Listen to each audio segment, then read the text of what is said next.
আজকে দিনের বেলায় আজহারি হুজুরের মাহফিল লালমনিরহাটের কয়েকটা মাঠ মিলে বিশাল মাহফিল, কোন মাঠে কোন জায়গা নাই, হাজার হাজার যুবক দিয়ে মা বোন দিয়ে সব প্যান্ডেল, স্টেডিয়ামটাও ভরপুর হয়ে গেছে। আমি শুধু একটা কথাই বলবো, ইসলামকে যত বেশি আপনি দমন করতে চাইবেন, ইসলাম তত বেশি স্কুলে থেকে সামনের দিকে এগিয়ে যাবে। আজহারি সাহেবকে নিয়ে অনেকে দেখলাম অনেক নতুন করে চুলকানি শুরু হয়েছে, অনেক অনেক বাজে কথা বলার ট্রাই করছেন, লাভ নাই, খাওয়া নাই, খাওয়া নাই। আপনি যতই বলেন এটা আপনাকে মানতে হবে যে আজহারি আজহারির মতো জনপ্রিয় আলোচক, ইসলামিক লেকচারার পৃথিবীর কোথাও নাই। প্রমাণ দিচ্ছি। আপনি যার নামই বলেন, বাংলাদেশ সব পৃথিবীর যত দেশ আছে, এমন কোন আলোচক পৃথিবীতে জন্ম নেয় নাই যে আলোচক কোথাও ওয়াচ করবে আর সেখানে 20 লক্ষ মানুষ জমা হয়ে যাবে, এমন পৃথিবীর কোথাও নাই। Azhari is the only one person, সে যেখানেই যায় 10 লক্ষ 20 লক্ষ মানুষ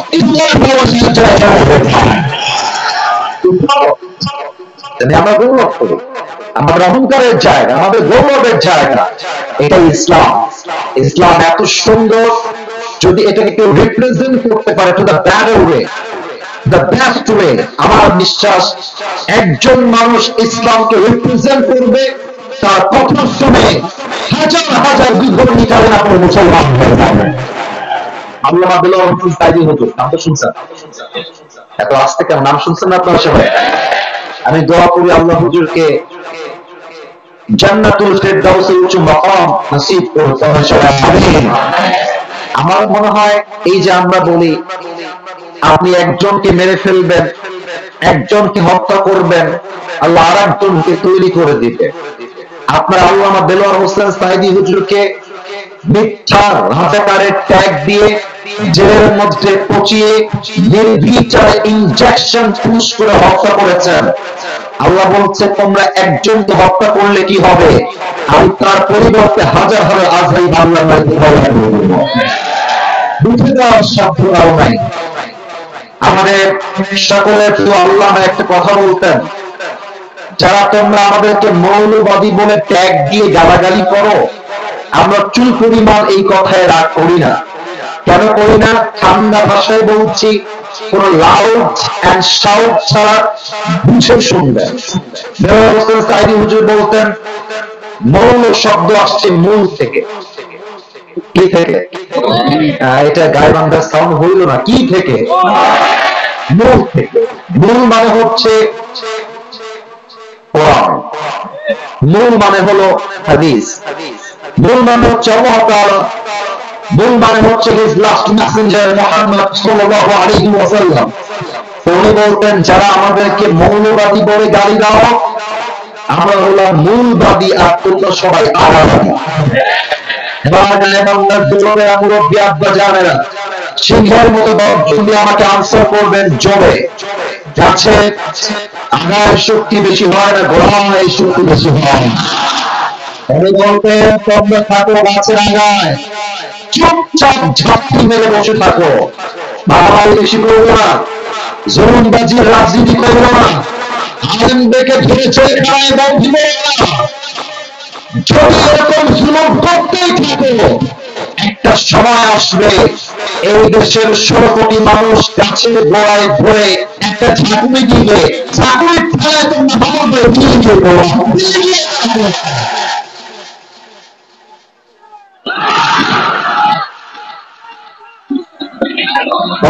প্রত্যেকটা কথা আমাকে কথা বলতে দেন, আমাকে কথা বলতে দেন না। প্রত্যেকটা কথা আজকে বাংলার মাটিতে বাস্তবে রূপ ধারণ করেছে।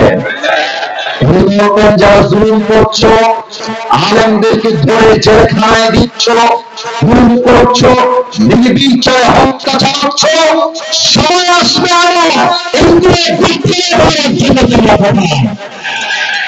আর প্রমাণ সালমানের রহমান দরবেশ নয়। ভাইরা আমার হাসতেছেন, আমি বলি একটা কথা মনোযোগ দিয়ে শোনেন। সালমান এফ রহমান তার জীবনের 1 মিনিটের ইনকাম আপনার পুরো জীবনের ইনকাম সমান সমান। 1 মিনিটের ইনকাম, এত টাকার মালিক, হাজার কোটি টাকার সম্পদটা যখন তাকে জেলখানায় তোলা হলো আদালতে, তার পক্ষে একটা আইনজীবী লড়বে, হারিকেন দিয়েও খুঁজে পাওয়া যাচ্ছে না। এত টাকার মালিক, তবুও কোনো আইনজীবী পাওয়া যাচ্ছে না। এটাই প্রমাণ, জালিমের পতন যখন আরশে আজিম থেকে নিশ্চিত হয়ে যায়, জালিম তখন ইন্দুরের দৌড় পায় না। আগামীতে দেশে নির্বাচন হবে, আমি আছি খুবই ছোট মানুষ, খুবই নগণ্য, খুবই অযোগ্য, এটা আমি মনে প্রাণে বিশ্বাস করি। আমার আহামরি কোনো ইলম আমল কিছুই নাই। তবে আজকে অ্যাজ এ খতিব নয়, অ্যাজ এ ইসলামিক লেকচারার নয়, as a citizen of Bangladesh, বাংলাদেশের একজন নাগরিক হিসেবে দুইটা কথা বলতে চাই। নাম্বার ওয়ান, যদি ঠিক হয় আমার কথা, সিংহের মতো গর্জন দিয়ে আমাকে অ্যাপ্রিসিয়েট করবে। নাম্বার ওয়ান দাবি, আমাদের সকলের দিলের দাবি, কলিজার দাবি, আগামীর বাংলাদেশে প্রধানমন্ত্রী হিসেবে আমরা কোন নারীকে চুল পরিমাণ ক্ষমতায় বরদাস্ত করতে পারবো না। আপনার সবাই দ্বিমত না একমত? দ্বিতীয় কথা আর একটু বুঝে শুনতে হবে, শুধুই যে আমরা নারী চাই না পুরুষ চাই, এক্স্যাক্টলি নট লাইক দ্যাট। ব্যাপারটা আসলে পরিপূর্ণ এরকম নয়, বুঝতে হবে আপনাকে। আমরা এমন একজন পুরুষকে রাষ্ট্রনায়ক হিসেবে দেখতে চাই, এমন একজন পুরুষকে দেশের ক্ষমতার চেয়ারে দেখতে চাই, এমন একজন প্রধানমন্ত্রী আগামীতে আমরা চাই, যিনি একই সময়ে এই দেশের প্রধানমন্ত্রী হবেন, তার কোয়ালিফিকেশন, তার কাবিলিয়ত, তার ইস্তেদাদ, তার যোগ্যতা এতটা হাইলি কোয়ালিফাইড হবে।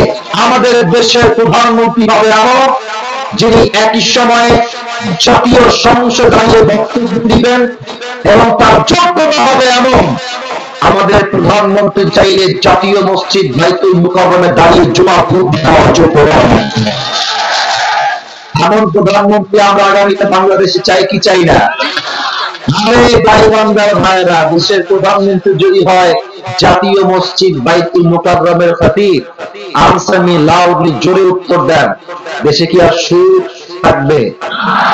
ঘুষ থাকবে? ধর্ষণ থাকবে?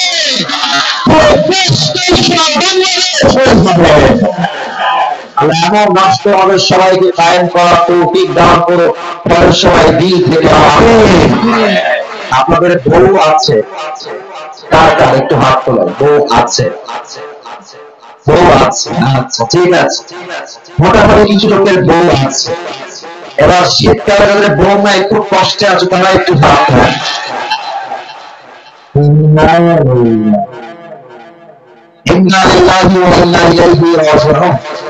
আপনাদের কারো বউ নাই? এটা আমি বিশ্বাস করি না, সত্যি সত্যি সত্যি সত্যি। তোমাদের কষ্ট কেউ না বুঝলে আসে পুজো একটু হলেও তোমাদের কষ্ট। আমি একটা কথা আজকে বলতে চাই, আজকে যুবক যেহেতু দেখতে পাচ্ছি, আমরা যদি 5 মিনিট যুবকদেরকে নিয়ে কথা না বলি তাফসীর করার আগে, আমার পেটের ভাত হজম হবে না, যুবকের পেটের ভাত হজম হবে না, ঠিক আছে? আমি একটা কথা শুধু ডিক্লেয়ার দিতে চাই, আসলে বউ ছাড়া জীবনটা কোনো জীবন না। জীবনে একটাই টার্গেট, একটাই মিশন, এখন সিঙ্গেল থাকার দিন শেষ, বিবাহ করার দিন শুরু হতে হবে। আমরা সিঙ্গেল থাকতে চাই। আপনি খুব খেয়াল করবেন, শীতকালে আপনি যতই কম্বল মুড়ি দেন ঠান্ডা, যতই ল্যাপ মুড়ি দেন ঠান্ডা লাগবে। একমাত্র বউ ছাড়া জীবনটা শীত যুবক ভাইদেরকে দিনদার নেককার বলবে। আমি দু একটা কথা যদি এখন বলি, রাগ করবেন না কখন? আচ্ছা, তাকবীর দেন সবাই মিলে।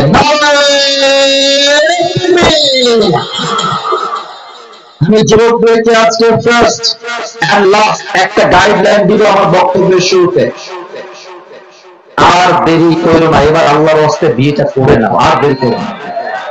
মনে রেখো, আমি বলি মনে রেখো, চরিত্র রক্ষার জন্য বিয়ের চাইতে উত্তম আলো দুনিয়াটা দ্বিতীয় কিছু হতে পারে না। এবং কিছু যুবক আমাকে প্রশ্ন করবে, হুজুর আমি বিয়ে করছি না, এর কারণ হচ্ছে কাকে বিয়ে করব? মেয়ে যদি নষ্ট হয়, চরিত্রহীন হয়, সতীত্বহীন হয়, ধোঁকাবাজ হয়, তাহলে আমি তো ঠকে যাবো হুজুর, আমার জীবন তো নষ্ট হয়ে যাবে। আজকে এই কথা আমি কখনো আগে বলি নাই, মন দিয়ে শোনো। তুমি যদি ভাবো যে আমি আজকে এই মেয়েকে বিয়ে করব না, 2 বছর পরে আমি বিয়ে করব অন্য জায়গায়, তুমি যে 2টা বছর অপেক্ষা করবা বিয়ের জন্য, আফটার 2 ইয়ার্স, 2 বছর পর তুমি যে অমুক মেয়েকে বিয়ে করবা, ওই মেয়ে যে ধোঁকাবাজ নয়, তোমার গ্যারান্টি লিখে দাও, লিখে দাও, কোনো সন্দেহ নাই। হতে পারে সে ধোঁকাবাজ, হতে পারে সে চিটার বাটপা, আবার হতে পারে সে চরিত্রবান। তো এখন তুমি দেখো, তুমি যদি এখন বিয়ে করো অথবা পরে বিয়ে করো, তুমি জিততেও পারো, ঠকতেও পারো, দুইটার সম্ভাবনা আজীবন থাকবে। কিন্তু একটু বুঝে শোনো, তুমি যদি 2টা বছর বিয়েকে আটকে দাও, 1টা বছর বিয়েকে আটকে দাও, শুধুমাত্র ধোঁকা খাওয়ার ভয়, শুধুমাত্র নষ্ট নিয়ে বিয়ে করবা কিনা সেই ভয়, বেটা তুমি যে 2টা বছর বিয়ে ছাড়া থাকলা, তোমার চোখের যে গুনাহ হলো, তোমার যৌবনের যে গুনাহ হলো, তুমি যে পর্নোগ্রাফি দেখলা, হিন্দি গান দেখলা, রাস্তায় গায়ের মাহরামকে চোখ তুলে দেখলা, এটার বিচার মাহফিল করবো? এটা একটা বিচার করবো ভয়ঙ্কর হবে। অতএব কথা একটা, ধোঁকা দিলে দিক, ডাজন্ট ম্যাটার। আমি মরদ মানুষটা ধোঁকাকে ভয় পাই না। আচ্ছা, ধোঁকা খাওয়া সমস্যা নাই, পুরুষ মানুষ তো দিয়ে একটা নয় 4টা করা যায়। একজন ধোঁকা দিবে, ওইটা বা আরেকটা বিয়ে করবো, যতদিন বেঁচে আছি ভালো নিয়ে না আমি স্থির হবো না। মাইন্ড লাগবে কথা শুনতে, কথা এটাই বাস্তব।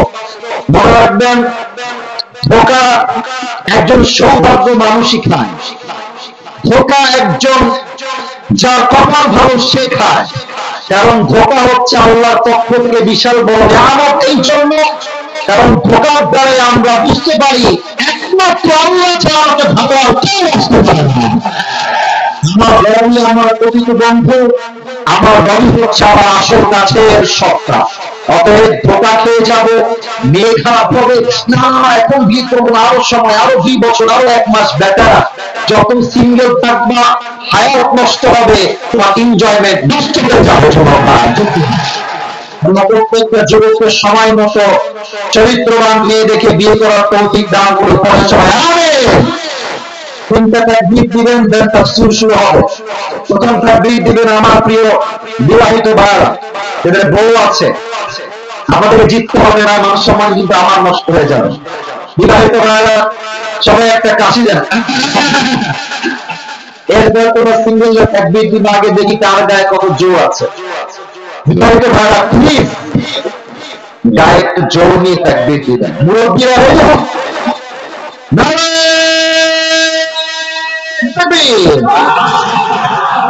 বিবাহিত ভাইরা তাকবীর শেষ। এবার সিঙ্গেল সিঙ্গেল কাশি দাও। দেখা যায় আমি তো নাম্বার দিব, নাম্বার আপনারাই দিবেন, আমার স্যার এখানে স্যাররা আছেন, আপনার নাম্বার দিবেন, দেখা যাক কে জিতে। সিঙ্গেল ভাড়া তাকবীর দাও, বিবাহিত ভাড়া কিপ পয়েন্ট, কিপ সাইলেন্ট, চুপ থাকবে। সিঙ্গেল ভাড়া তাকবীর দিবেন।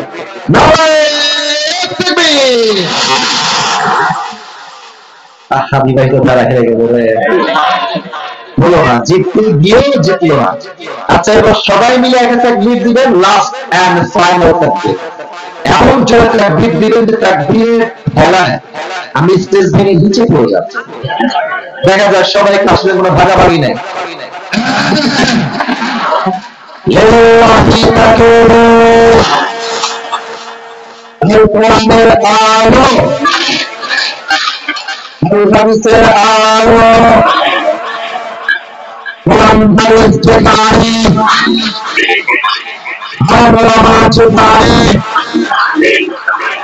গাইবান্ধাবাসী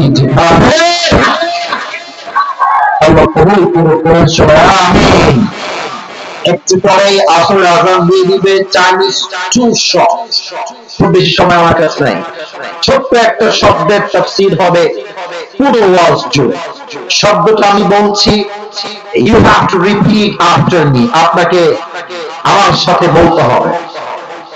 আজকে আলোচনার সেন্ট্রাল থিম বা সাবজেক্ট ম্যাটার হচ্ছে সালাত বা নামাজ। বলেন সবাই, সালাত বা সালাত মানে কি কম্পিউটার সালাত নাকি রে ভাই? না, এটা হচ্ছে নামাজ। তবে সালাত এটা হচ্ছে আরবিক ভার্সন, এটা হচ্ছে আরবি। নামাজ হচ্ছে ফার্সি ওয়ার্ড, ফার্সি শব্দ। আমরা আজকে নামাজ নিয়ে 5টা পয়েন্টে কথা বলবো। আশা করছি প্রত্যেকটা যুবক মুরব্বী আজকের ওয়াজ থেকে 5 ওয়াক্ত নামাজি বান্দা হয়ে বাসায় ফিরে যাবে। রাজি আছেন তো সবাই ইনশাআল্লাহ? আসুন আমরা তাফসীরের দিকে পরিপূর্ণ কনসেন্ট্রেট করা ট্রাই করি আমার গায়বান্দার ভাই। সালাত শব্দের অর্থ আমি পেয়েছি, এই যে সোনামণি, একজন সোনামণি বাচ্চা, বসো, ধরুন কাটি দেওয়া, নতুন নতুন নতুন, এটা শেষে, কেউ যাবে না। কেউ যদি উঠে যায় লুঙ্গিটা কান দিয়ে ধরে বসাই দিবে, ঠিক আছে? তবে লুঙ্গিটা খুলে না, অল্প সময় আছে, আমরা দোয়া না করে কেউ যাবো না। রাজি আছেন তো সবাই ইনশাআল্লাহ? আমার হাত দেখেন, look at my 3 fingers, 3 আঙ্গুল। বলেন এবার আমার হাতের দিকে তাকিয়ে সালাত শব্দের অর্থ কয়টা? মুরব্বীরা কথা বলতে হবে, আপনার যান, বলেন সবাই কয়টা? Number 1, salat means literally connection, link or communicate with Allah subhanahu wa ta'ala. নামাজ মানে হচ্ছে সম্পর্ক, সালাত মানে সম্পর্ক। The person who practices Salah in every single day, he is maintaining a strong and continuous connection with Allah subhanahu wa ta'ala through the act of ritual prayers. যেই বান্দা 5 ওয়াক্ত নামাজ আদায় করে, তার সম্পর্ক দুনিয়ার সঙ্গে খারাপ হতেও পারে, বা তার সম্পর্ক শক্ত হয়ে যায় এক সপ্তাহের সাথে। তিনি কে? Number 1, সালাহ means connection, সম্পর্ক। কথা বোঝা যায়? সালাহ মানে কি? সম্পর্ক। বলার সময় সালাহ মানে কি?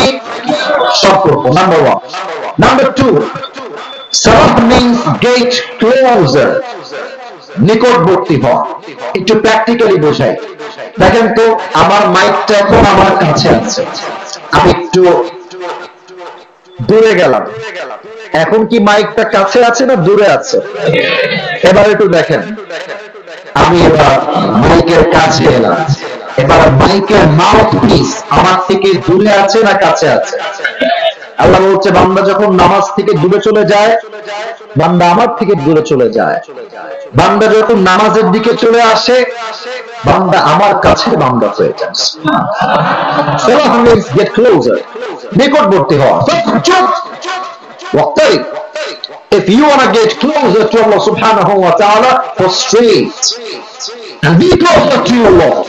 সেজদায় লুটিয়ে যান, আপনাকে সবচেয়ে কাছের বান্দা হিসেবে কবুল করবে একজন। তিনি কে? 3 নাম্বার অর্থ শেষ।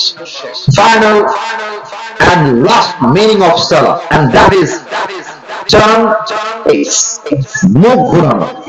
আচ্ছা, আপনাদের এখানে আপনার নামাজ পড়েন কোন দিকে? টেবিল এখানে কোথায়? এইদিকে, যেদিকে আমার মুখ আছে।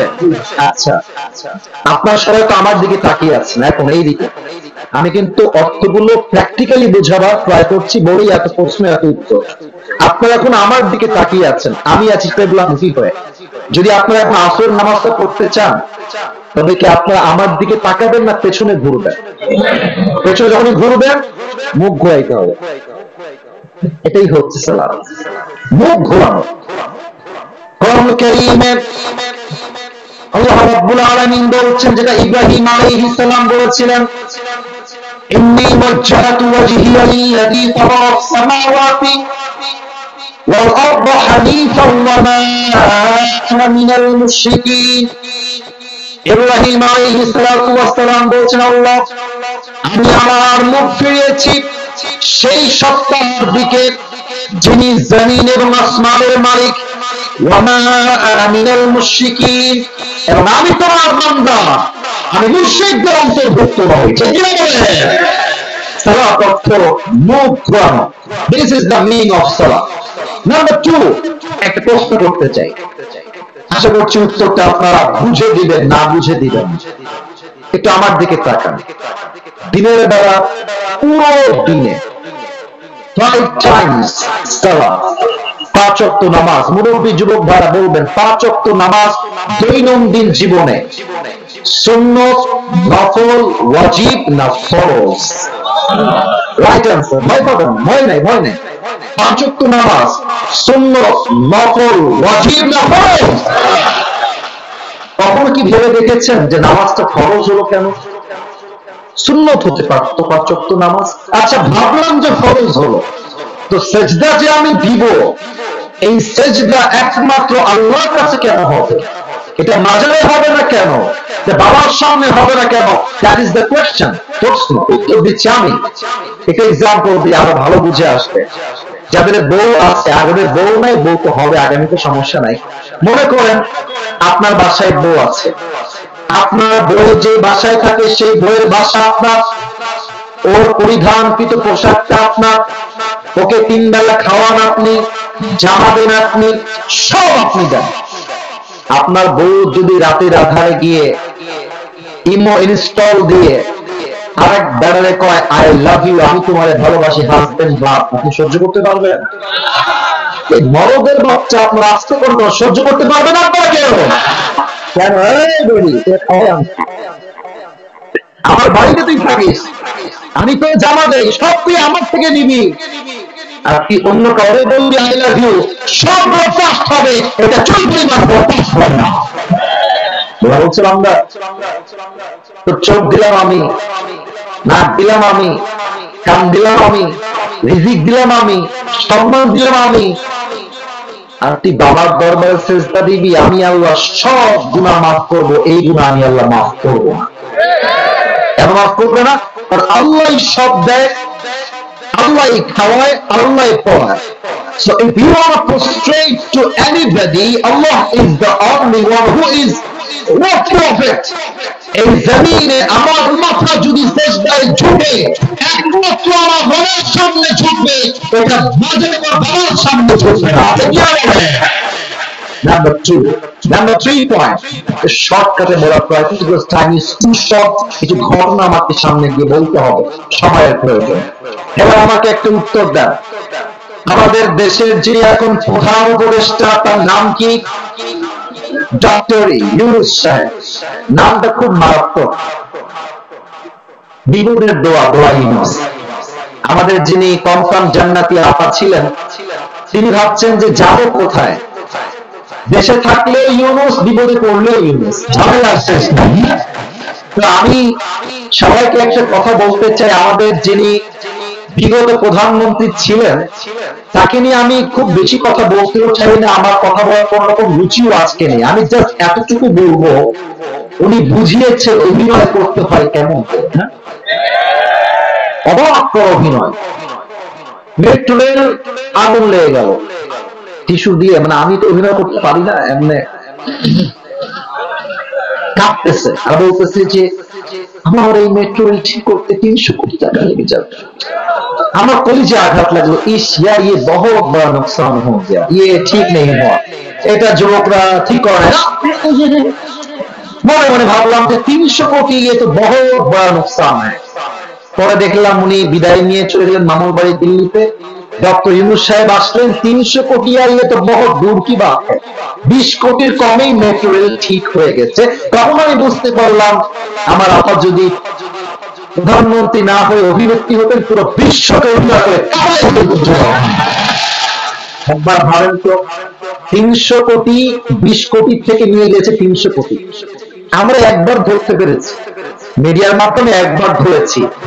16 বছরে এমন কত কোটি পাচার হয়েছে, জাস্ট থিংক অ্যাবাউট ইট। এটা ভাবেন, পুরো দেশটাকে তারা দেউলিয়া বানায় ফেলেছে। ডক্টর ইউনূস সাহেবের জন্য এই মেসেজটা আল্লাহ দিয়েছেন, শুধু ওনার জন্য নয়, দেশের যত জায়গায় যত প্রধানমন্ত্রী আছে, this is the same message for everyone, for every prime minister of the world, সবার জন্য একটা মেসেজ। আল্লাহ বলছেন, الذين إن مكناهم في الأرض أقاموا الصلاة وآتوا الزكاة যখন ইসলামী খেলাফত হবে, তো প্রধানমন্ত্রী যখন নির্বাচিত হবে, তার প্রথম কাজ একটা, আল্লাহ বলেছেন প্রথম কাজ কি? নামাজকে অপশনাল নয়, নামাজকে বাধ্যতামূলক কায়েম করতে হবে। ঠিক আছে? আযান হয়ে যাবে আসরের আযান, স্কুলের প্রধান শিক্ষক হবে ইমাম, আসরের আযান হয়ে যাবে, জাতীয় সংসদের প্রধানমন্ত্রী হবে ইমাম, এমপিরা হবে ইমাম, পুলিশ লাইনে আযান হয়ে যাবে, ডিসি, ওসি, এসপি, কমিশনার হবে ইমাম, কলেজে আযান হয়ে যাবে, কলেজের ভাইস চ্যান্সেলর হবে ইমাম। দেশের চিত্র যদি হয় এমন, এই দেশে আর কোন ডাকাতি, সুদখোর, ঘুষখোর বাকি থাকবে না। নামাজ আজ থেকে অপশনাল নয়, বাধ্যতামূলক আইন করতে হবে। আমরা সবাই চাই কি চাই না? বলেন তো, বাংলাদেশের রাজধানীর নাম কি? একটু জোরে বলেন, নাম কি? আচ্ছা, একটা জিনিস খেয়াল করেন, ঢাকায় যখন প্রবেশ করবেন, ঢাকায় ঢোকার পথে দেখবেন ঢাকায় একটা জেলা আছে, নাম হচ্ছে গাজীপুর জেলা। নাম শুনেছেন না আপনারা? গাজীপুরে গেলে দেখবেন যে ফ্যাক্টরি, অভাব নাই ফ্যাক্টরি। প্রত্যেকটা ফ্যাক্টরির প্রধান দিক লেখা থাকবে লম্বা করে, নামাজ নাই যা, চাকরি নাই তা। প্রত্যেকটা শ্রমিক 5 ওয়াক্ত নামাজ সেই দিকে হয়ে যাবে, বাধ্যতামূলক আইন করতে হবে। 3 নাম্বার কথা। 4 নাম্বার পয়েন্ট, নামাজ আমাদেরকে অন্যায় থেকে বাঁচায়, এই বিশ্বাস আমাদের আছে না নাই? কিন্তু একটা প্রশ্ন আছে যে আমাদের মসজিদ যত আছে, এখানে আমি কিন্তু ভাই কাউকে চিনি না, প্লিজ এটাকে নিজের গায়ে মারবেন না। আমাদের বেশিরভাগ মসজিদের সভাপতি একদম। আচ্ছা, এবার আপনি বলবেন হুজুর আপনি বললেন আল্লাহ বলেছেন, আচ্ছা দলিল দিয়ে আগে, না হয়তো আপনার বুঝতে পারেন। 21 নাম্বার পারা, 1 নাম্বার পৃষ্ঠা, ঠিক 2 নাম্বার লাইনে আল্লাহ তাআলা বলছেন, এটা সূরাতুল আনকাবুতের ভিতরে রয়েছে, সূরাতুল আনকাবুতের ঠিক 45 নাম্বার আয়াত। আল্লাহ রাব্বুল আলামিন বলছেন, ইন্না সলাতা তানহা আনিল ফাহশাই ওয়াল মুনকার, নামাজ যে বান্দা আদায় করবে 5 ওয়াক্ত নামাজ, তাকে অশ্লীল কাজ থেকে বাঁচায় দিবে একজন, তিনি কে? Now the question is, a lot of people, they are performing salah but still they are watching pornography. হুজুর আমি তো নামাজ কালাম ঠিকঠাক করি হুজুর, বাট রাতের বেলা আমার উলঙ্গ ভিডিও না দেখলে ঘুম আসা, লজ্জা লাগছে আমি জানি, বাট অনেক যুবক আজকে পর্নোগ্রাফির নেশায় আসক্ত হয়ে হ্রাস হয়ে গেছে। ঠিক নয়?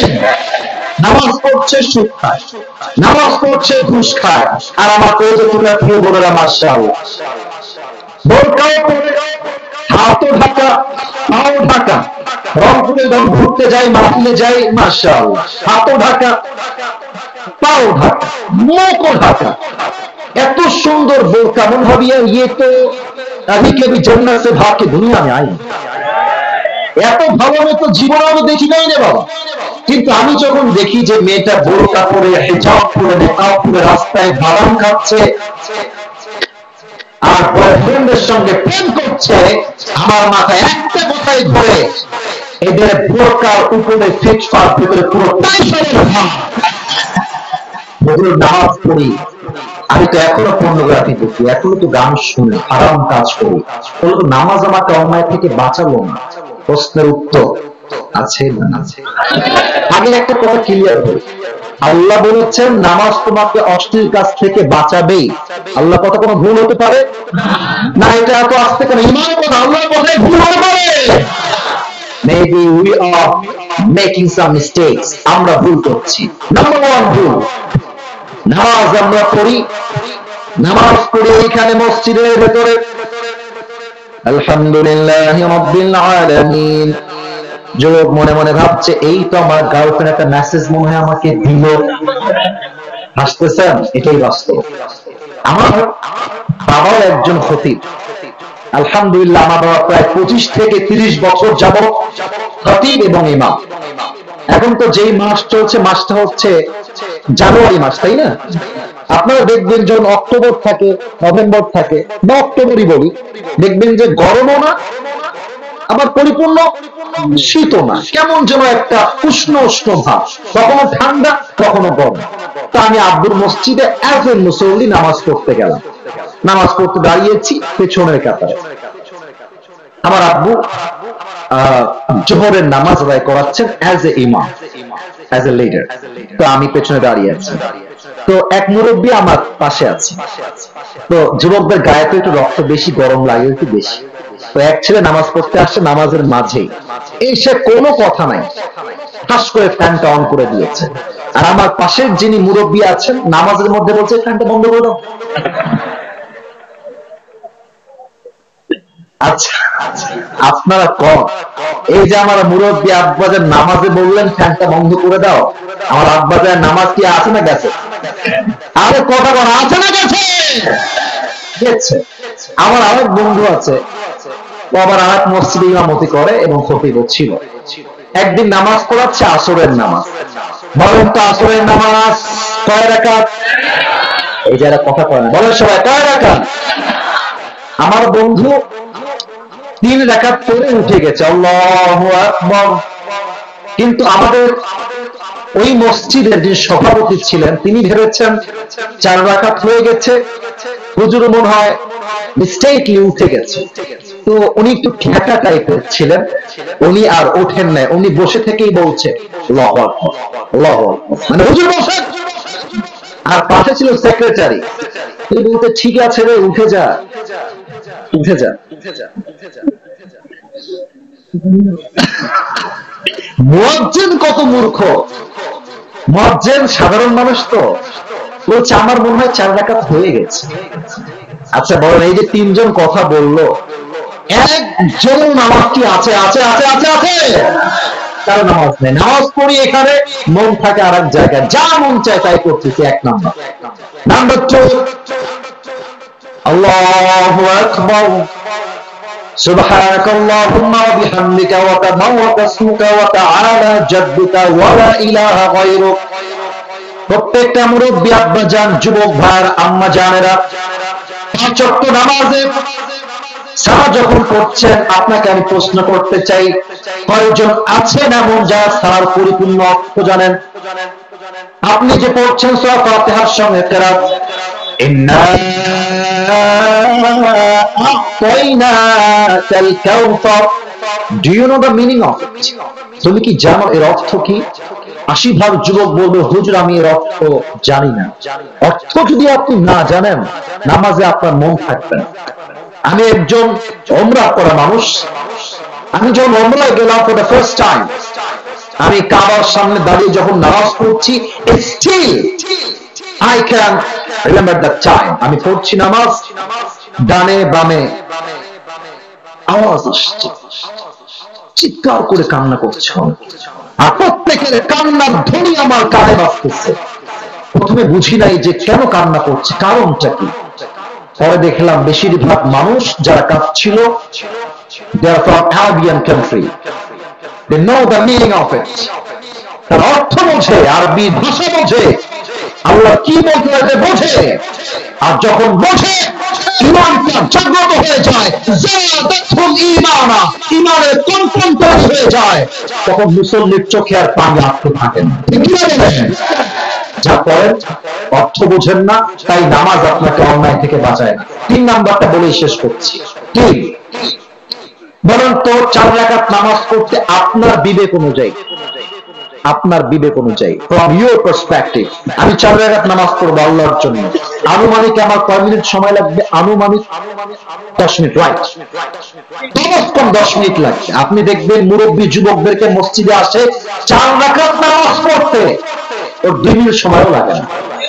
তো যেই নামাজ আপনার পড়তে 10 মিনিট লাগার কথা, আপনি 2 মিনিটে শেষ করলে, এই নামাজ কিয়ামত পর্যন্ত পড়লে এই নামাজ আপনি অন্যায় করতে পারবেন না।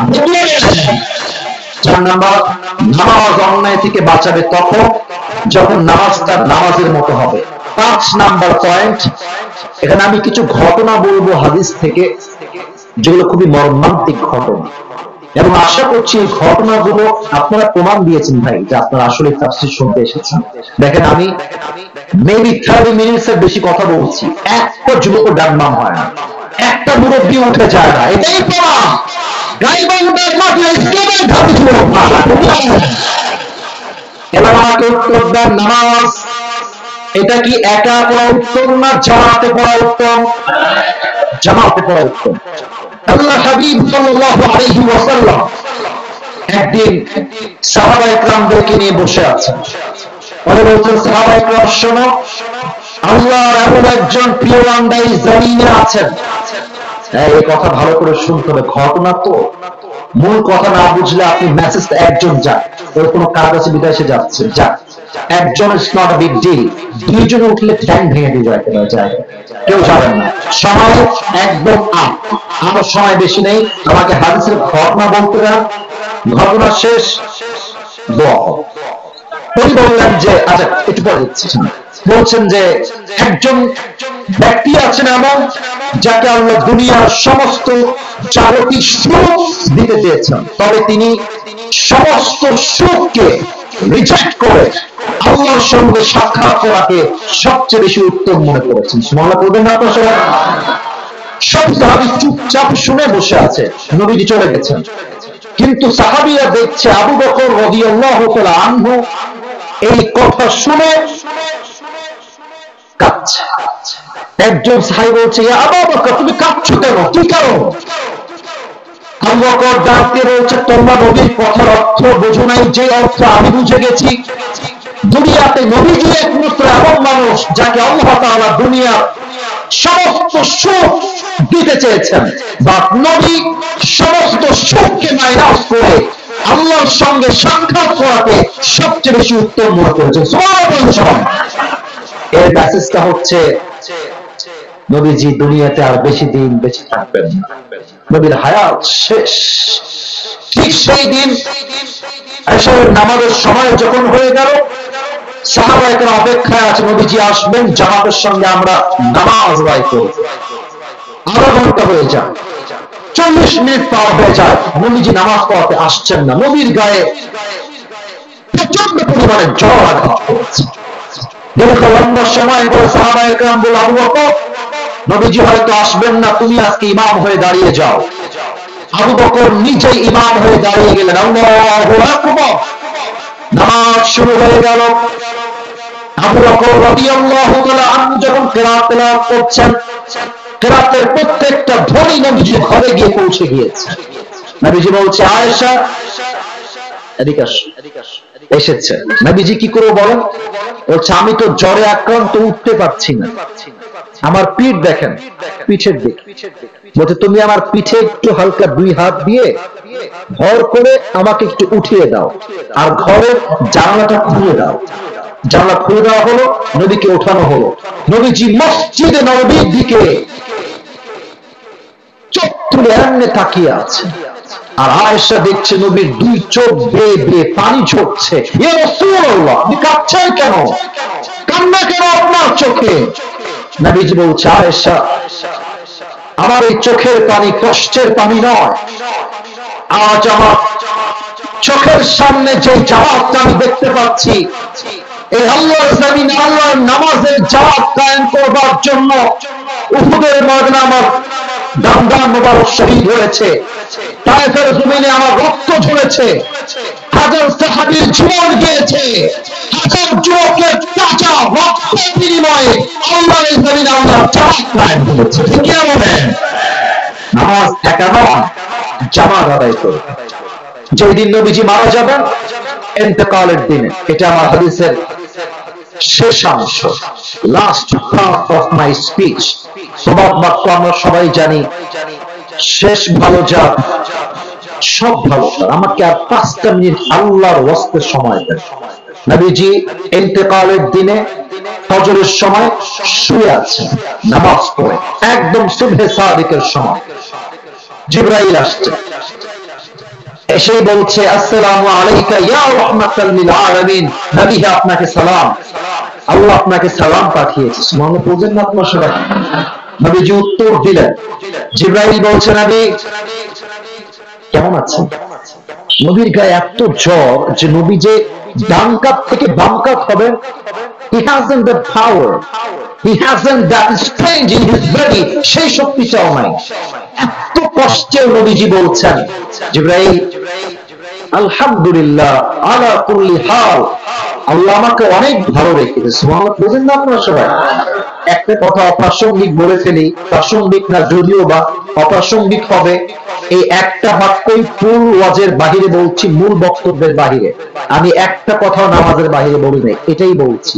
আমার মনে হয় এই মেসেজ থেকে শিক্ষা আছে আমাদের সবার জন্য, কারণ এখান থেকে নিয়ে যতজন আজকের মাহফিলে এসেছে, if I'm not making any mistake, যদি আমার ভুল না হয়, এটা আমার আন্তরিক বিশ্বাস, আমি সহ সবাই আমরা এখানে মধ্যবিত্ত পরিবারের সন্তান।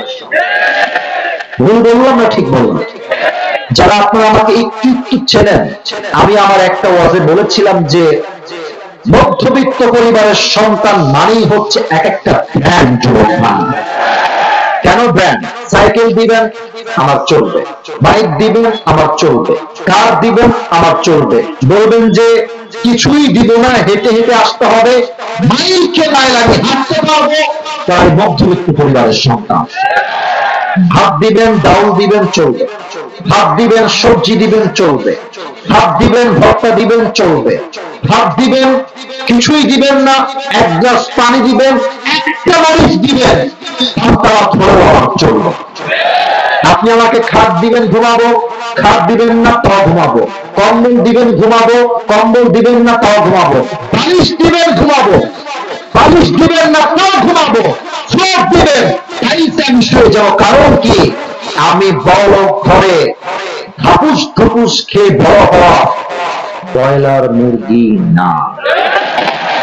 আমি মধ্যবিত্ত পরিবারের সন্তান, আমি যেমন আরাম করতে পারি, আমি চাইলে ঘর ঠান্ডা করে পরিশ্রম করতে পারি।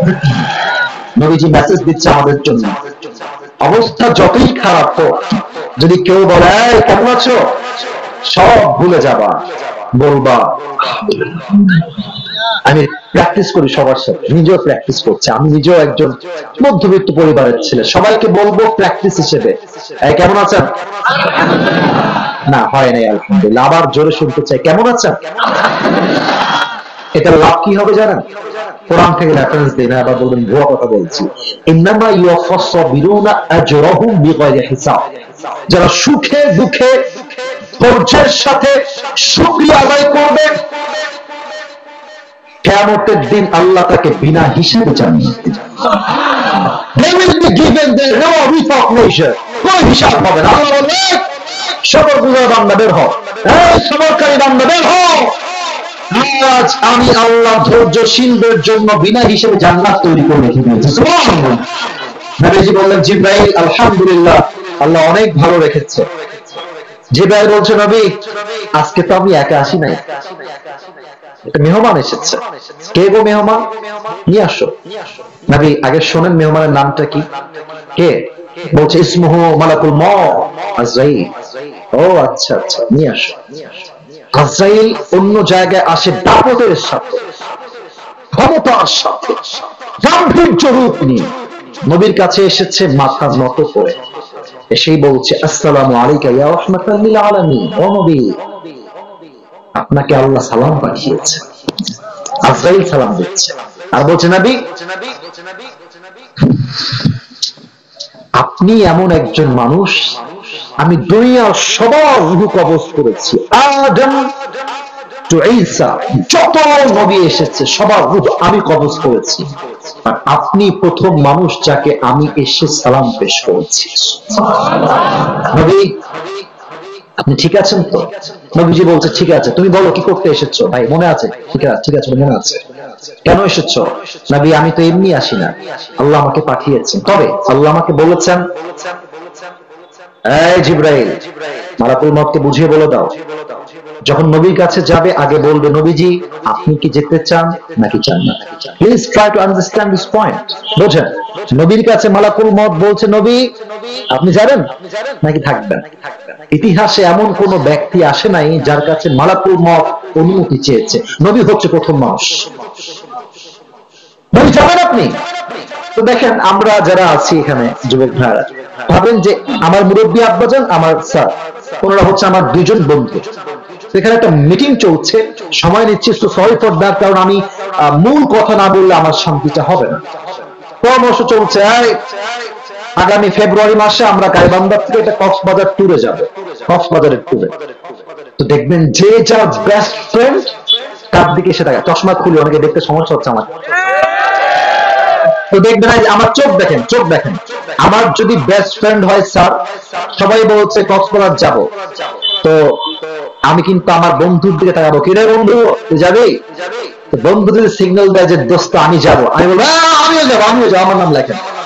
তো নবী বন্ধু ছিলেন সবচেয়ে কাছের জিবরাইল আলাইহিস সালাম।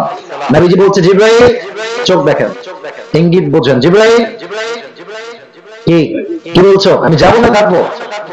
জিবরাইল মাথা নিচু করে বলছে নবী হে, যদি আপনি আমার থেকে পরামর্শ নেন আমি বলবো নবী আল্লাহ আপনার সাক্ষাতের জন্য আরশ আজিম অপেক্ষায় বসে আছে, আপনি গেলেই ভালো হয়। বলতে ঠিক আছে যাবো, সমস্যা, একটু থামো, 1 মিনিট সময় দাও। আয়েশা, আয়েশা কোথায়? আমার কাছে আসো, আসো এদিকে আসো। আয়েশা তোমাকে যে গোল্ড দিয়েছিলাম স্বর্ণ, যাও সব স্বর্ণ আল্লাহর রাস্তায় দান করে দাও। নবী দান করবো তো, থাক না, কাজে দিবে আমাদের সবার। নবীজি বলছে না, একটা টুকরো রাখবা না, আমি মুহাম্মদ নবীর সঙ্গে সাক্ষাৎ করতে চাই এমন অবস্থায় যখন আমার ঘরে চুল পরিমাণ কোন সম্পত্তি ছিল না। সুবহানাল্লাহ। দান হয়ে গেল, আয়েশা আসলেন, সব দান হয়ে গেছে। এবার মেয়ে বলছে মালাকুল মউত আসো, আসো রূহ কবজ করো। যখন রূহ কবজ করবে, নবী তার জীবনের শেষ একটা কথা বারবার বারবার বলবেন, নাম্বার 1 আসসালাত, আসসালাত, আসসালাত ওয়া মালাকাত আইমানুকুম, উম্মতেরা যাই করো আর তাই করো, নামাজ ছেড়ে দিও না, নামাজ ছেড়ে দিও না। মিজানুর রহমান আজহারি হুজুরের নাম হচ্ছে গোলাম সারোয়ার সাইদি হুজুর। উনি একটা কথা প্রায় বলতেন, শেষ কথা বলছি, নামাজ নাই যার ঈমান নাই তার। নামাজ নাই যার মুসলমান হিসেবে পরিচয় দেওয়ার যোগ্যতা নাই যুবক ভাইরা। নামাজ হচ্ছে মুসলমানদের জীবনের সবচেয়ে বড় পরিচয়। আমি আল্লাহর দরবারে দিল থেকে দোয়া করে আল্লাহ সবাইকে 5 ওয়াক্ত নামাজি বান্দা